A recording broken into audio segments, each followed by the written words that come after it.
J'ai réalisé un rêve.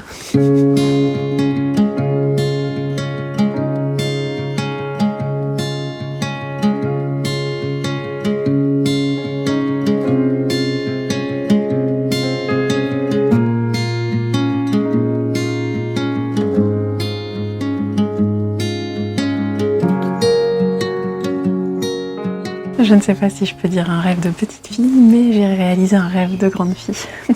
Ça doit faire plus de 10 ans que je rêve d'avoir mon propre potager, mon propre jardin dans lequel je cultive mes propres produits. Déjà adolescente, je tannais mes parents en leur demandant si c'était possible de faire un potager. Mais ce n'est que lorsque j'ai emménagé avec mon compagnon dans cette maison que voilà, j'ai pu commencer petit à petit à retravailler le jardin et à construire petit à petit ce potager dont je rêvais tant, à l'agrandir au fur et à mesure. J'ai commencé très petit et chaque année j'ai essayé de voir un tout petit peu plus grand avec l'espace que j'avais. J'ai un jardin assez particulier avec voilà, différents espaces et il n'est pas très grand. J'habite dans une petite ville donc voilà, je dois faire avec ce que j'ai. Et cette année, après beaucoup de réflexions, de calculs, de mesures, d'économies, etc., eh bien j'ai finalement décidé d'agrandir à nouveau l'espace potager et également de découvrir une autre façon de cultiver en ajoutant cette serre à mon potager. Elle fait 5 mètres carrés et elle est en polycarbonate. Évidemment, j'aurais adoré une belle serre en verre et en bois, mais voilà, malheureusement au niveau du budget, c'était pas possible et au niveau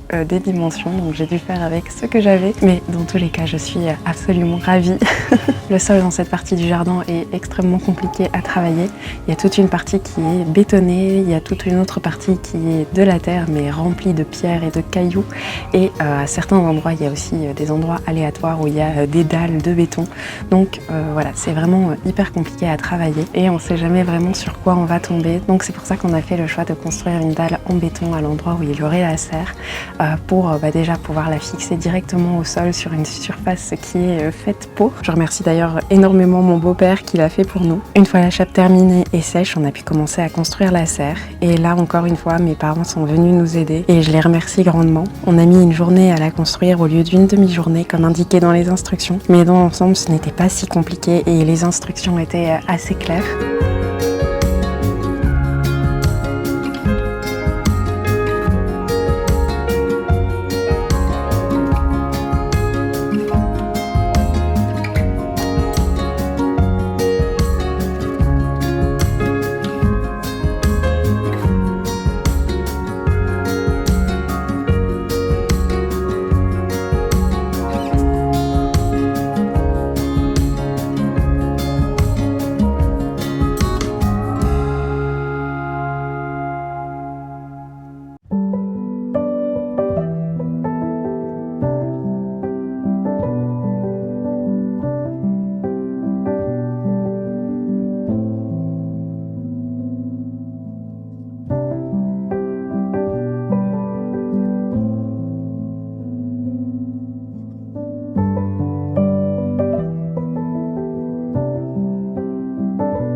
Une fois la serre terminée, j'étais déjà complètement en joie après tant d'années à rêver de cette serre, de voir ce projet enfin aboutir. C'était vraiment un accomplissement et un rêve qui se réalisait, donc j'étais déjà trop contente.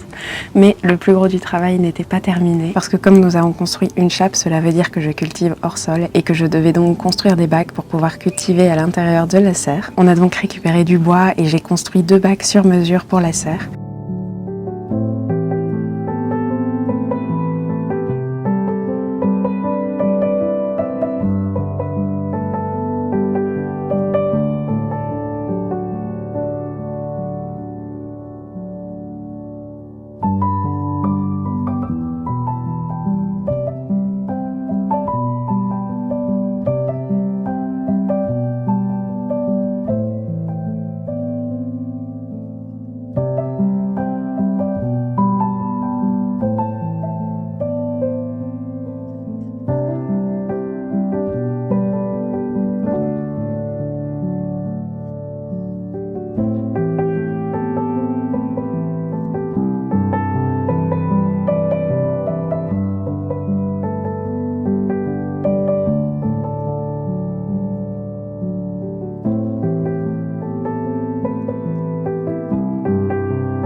Maintenant, j'ai l'habitude de construire des bacs vu tous ceux que j'ai déjà construits, mais j'ai tout de même eu quelques difficultés avec le plus grand et j'ai dû démonter une partie dans la serre et le remonter ensuite pour réussir à faire rentrer le bac dans la serre parce qu'il était un petit peu trop grand. En plus, ce jour-là, il y avait beaucoup de soleil, donc c'était un challenge dans la serre qui chauffait très bien de reconstruire le bac. J'avais très très chaud.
Ensuite, j'ai également construit un troisième bac pour mettre à l'extérieur de la serre avec du bois qu'il me restait. Et dans ce bac-là, j'espère pouvoir y mettre plusieurs plantes et légumes vivaces qui reviendraient chaque année.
Une fois les bacs terminés, j'ai commencé à apporter mes premiers semis, les moins fragiles, mais il me manquait encore une surface pour les poser. Et j'avais une idée bien précise de ce que je voulais comme table à semis. Nous avons donc récupéré un vieil établi en bois qui traînait dans une de nos remises et qui appartenait à l'ancien propriétaire. Il était très abîmé et très sale car il est là depuis vraiment des années. J'ai donc d'abord essayé de le poncer en espérant récupérer le bois, mais je me suis vite aperçue que ça ne serait pas possible. J'ai donc changé légèrement mes plans et j'ai décidé que j'allais le peindre. J'ai donc demandé à mon compagnon de passer un coup de nettoyeur à pression dessus pour essayer d'enlever un maximum la saleté qui s'était incrustée. On a également essayé d'enlever un maximum de clous. Ensuite, j'ai essayé de reboucher les plus gros trous et j'ai passé un dernier petit coup de ponçage. J'avais pour projet d'y ajouter une étagère ainsi que de quoi y suspendre mes gants et outils de jardinage. Donc nous avons également ajouté une structure à l'établi avec des chutes de bois que nous avions d'anciens projets. Et on a donc construit ça avec tout du matériel de récup.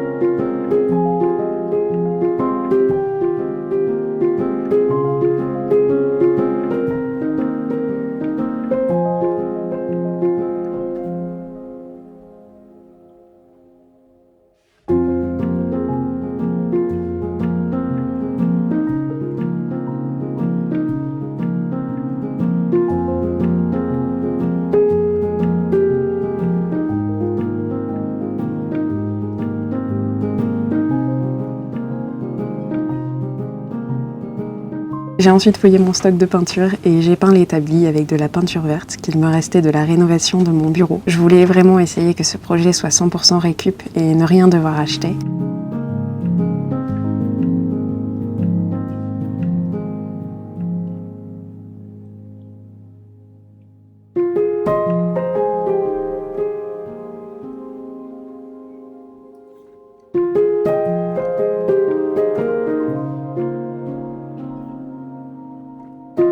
Une fois la peinture terminée et sèche, nous avons apporté l'établi dans la serre. Nous y avons ajouté quelques crochets pour y suspendre mes affaires.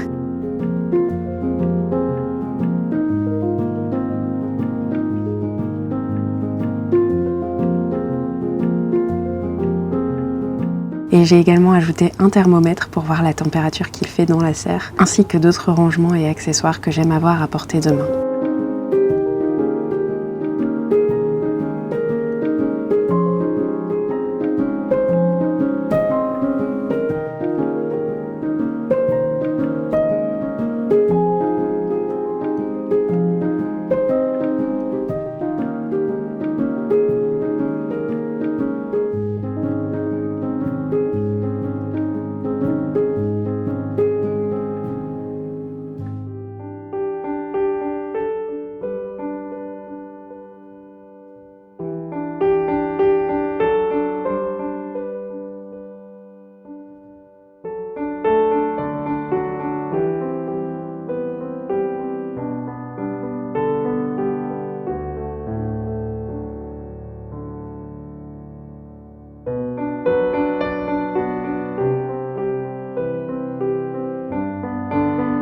Et le plus important, c'est que j'ai pu y ajouter tous mes plans. Je suis vraiment ravie du résultat, surtout qu'à part les crochets, tout est de la récup, donc ça me fait d'autant plus plaisir. Il est super solide et vraiment très utile, donc je suis trop contente.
Et maintenant que le plus gros est terminé, il n'y avait plus qu'à remplir les bacs de culture. Pour ça, j'ai fait comme d'habitude en faisant un remplissage en lasagne avec du carton, des branchages, des feuilles mortes, du compost pour limiter le coût en terreau. J'ai également ajouté des zoyas dans les bacs pour essayer de limiter de devoir arroser trop souvent étant donné que dans la serre, c'est moi qui vais contrôler l'humidité que je vais apporter aux légumes. Et maintenant que tout est prêt, il n'y a plus qu'à le cultiver. Je compte cultiver des tomates, des piments, du melon et de la patate douce. Et j'ai hâte de voir la différence de culture dans la serre par rapport à la culture dans les bacs potagers à l'extérieur.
Mais voilà pour l'installation de la serre au potager. Je suis vraiment tellement contente et tellement reconnaissante que ça se soit enfin fait. C'était vraiment un rêve de grande fille, comme je le disais au début de la vidéo. Et de le voir enfin accompli, eh bien, ça me rend toute folle de joie. Donc je suis trop contente. C'était beaucoup de travail, autant sur les économies que j'ai dû faire que sur toute la construction. Mais voilà, ça valait la peine et je suis vraiment... Oui, j'ai pas les mots pour dire à quel point ça me fait plaisir et je suis heureuse. Mais voilà, en tout cas, j'espère que cette vidéo vous aura plu, qu'elle vous aura peut-être inspiré si jamais vous aussi vous vouliez ajouter une serre au potager ou que vous vouliez voir un petit peu ce qu'on peut faire dans un petit espace, dans un jardin en ville. Et puis comme d'habitude, si la vidéo vous a plu, pensez à la liker, à la commenter et à vous abonner. Ça soutient énormément la chaîne et ça permet de faire voir mes vidéos à plus de monde. Donc merci à toutes les personnes qui le font. Et puis moi je vous dis à très bientôt pour une prochaine vidéo, certainement avec beaucoup de nouvelles aventures dans cette serre. Et puis je vous fais une tonne de bisous.